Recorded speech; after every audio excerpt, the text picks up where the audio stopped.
Well, I'm very happy with where we are. I mean, I'm very pleased with New Hampshire. We have the best team on the field up there with anybody. I mean, people read national polls, but we don't vote on the basis of national polls.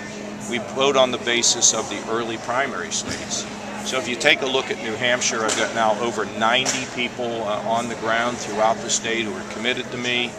We've got people who were McCain people, Romney people, and Bush people, all who are part of our team.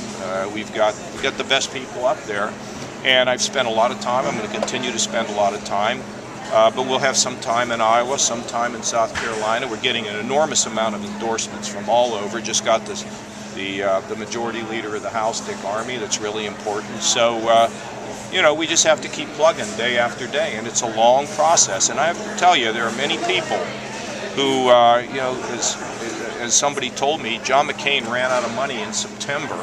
He was the nominee. It's a long process, so everybody just stay cool. Jeb Bush has cut his staff.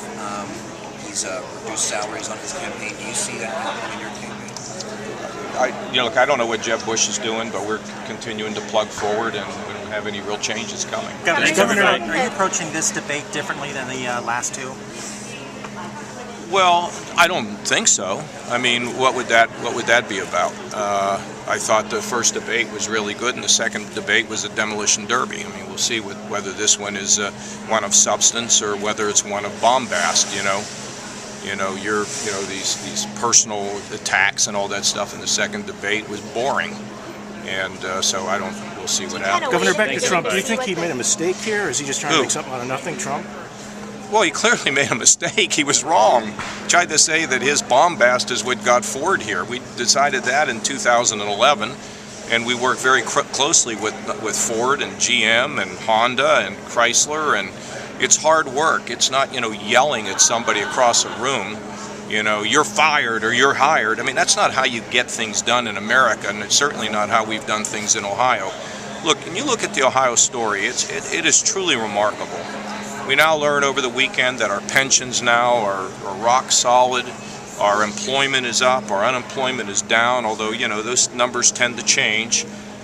We've got a surplus, got to watch the revenues flowing now.